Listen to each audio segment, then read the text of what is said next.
আসসালামু আলাইকুম। আপনি যদি গত কয়েকদিনের খবরে চোখ রাখেন তাহলে মানবিক করিডোর শব্দটা নিশ্চয় চোখে পড়েছে।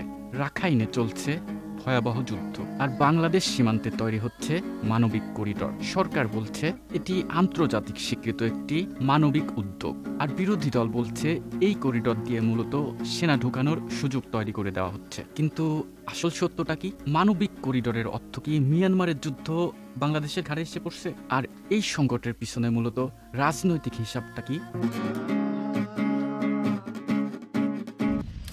Dear audience, this is Mashfiq Helal. In this video, I've explained everything you need to know about the Rakhine crisis, the controversial humanitarian corridor. Stay with me till the end to understand the full video. আসুন প্রথমে জেনে নেই মানবিক corridor কি। মানবিক corridor বলতে বোঝায় একটি নির্ধারিত পথ যা যুদ্ধ বা সংঘাতে আটকে পড়া অসহায় মানুষদের সাহায্যের জন্য খোলা হয়। এটি হতে পারে ত্রাণ পাঠানোর জন্য, আহতদের সরানোর জন্য বা বেসামরিক নাগরিকদের নিরাপদ স্থানে সরিয়ে নেওয়ার জন্য। এই করিডোর স্থল, জল বা আকাশপথ হতে পারে, আবার একটা নির্দিষ্ট সময়ের জন্য হতে পারে। প্রশ্ন হচ্ছে এটি কিভাবে খোলা হয়? সাধারণত আন্তর্জাতিক সংস্থার মধ্যস্থতায় বা জাতিসংঘের প্রস্তাবের ভিত্তিতে বিদ্যমান পক্ষগুলোর মধ্যে সমঝোতা হলে করিডোর খোলা হয়। যেমন সিরিয়া, বসনিয়া, গাজা, ট্রাইগে বা ইউক্রেনে এই ধরনের বহু করিডোর দেখা গেছে। আসুন এবার মূল ঘটনায় ফিরে আসি। রাখাইন রাজ্য মিয়ানমারের সবচেয়ে অশান্ত অঞ্চলগুলোর এটি একটি। এখানে বহু বছর ধরে মিয়ানমার সেনাবাহিনী ও সশস্ত্র গোষ্ঠীগুলোর মধ্যে সংঘর্ষ চলছে। সাম্প্রতিক সময়ে আরাকান আর্মি মিয়ানমার সরকারের সেনাবাহিনীর বিরুদ্ধে ব্যাপক আক্রমণ শুরু করেছেন। এর ফলে হাজার হাজার রাখাইন এবং রোহিঙ্গা জনগোষ্ঠী পালিয়ে সীমান্তের দিকে আসে। ঠিক এই জায়গাতেই বাংলাদেশ সরকারের ভূমিকা সামনে চলে আসে।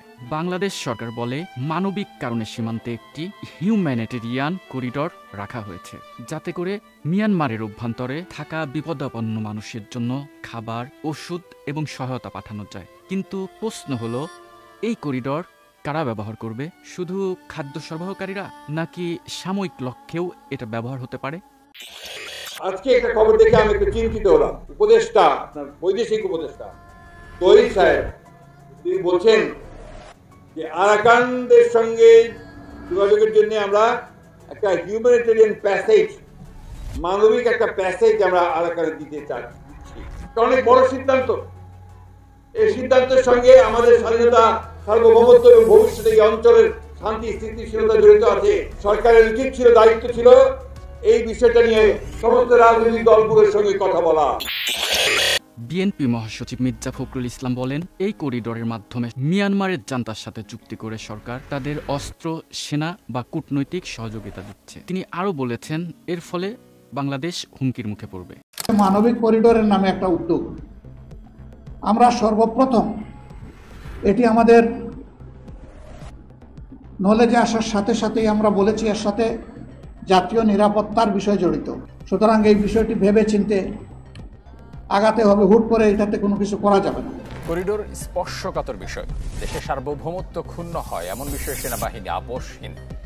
দুপুরে সেনা সদর দপ্তরে প্রেস ব্রিফিংয়ে এই কথা জানানো হয়। যতক্ষণ পর্যন্ত আমাদের গায়ে বিন্দুমাত্র শক্তি থাকবে, we'll never compromise that. This is our country and we will protect it at any cost. মিয়ানমারের সীমান্তবর্তী রাখাইন রাজ্যে ক্রমবর্ধমান সংঘাতের মধ্যে জাতিসংঘ সহ আন্তর্জাতিক মহল বাংলাদেশের মধ্য দিয়ে একটি মানবিক করিডোর স্থাপনের প্রস্তাব দিয়েছে। আন্তর্জাতিক মহলেও বিষয়টি নিয়ে বেশ উদ্বেগ রয়েছে। মানবাধিকার সংস্থা হিউম্যান রাইটস ওয়াচ এবং অ্যামনেস্টি ইন্টারন্যাশনাল বলেছে, এই করিডোর কি শুধু মানবিক, নাকি সাময়িক সহায়তা দিতে গোপন পথ তৈরি হচ্ছে? প্রতিবেশী দেশ ভারতও গভীরভাবে পর্যবেক্ষণ করছে, কারণ আরাকান আর্মি ভারতের মিজোরাম সীমান্তের কাছে পৌঁছে গেছে। এদিকে চীন চায় রাখাইন রাজ্যে শান্তি ফিরুক, কারণ বেল্ট অ্যান্ড রোড প্রকল্প ও চীনা বন্দর সুরক্ষিত রাখা চীনের জন্য জরুরি।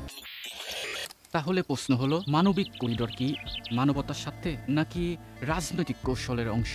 আমার ক্ষুদ্র জ্ঞানের বিশ্লেষণ দ্বারা মনে হচ্ছে সরকার একদিকে চায় রোহিঙ্গা সংকট নতুন করে আবার না বাড়ুক, অন্যদিকে চায় না মিয়ানমার এবং চীনের সঙ্গে বাংলাদেশের সম্পর্ক নষ্ট হোক। বিরোধীরা এটাকে সরকারের দুর্বলতা আর অবৈধ রাজনৈতিক চুক্তির ফল বলছে। সবচেয়ে বড় কথা, এই করিডোরের ভবিষ্যৎ নির্ভর করবে আন্তর্জাতিক রাজনীতি, মিয়ানমারের যুদ্ধের পরিস্থিতি এবং বাংলাদেশের ভিতরের রাজনৈতিক গতি প্রকৃতির উপরে।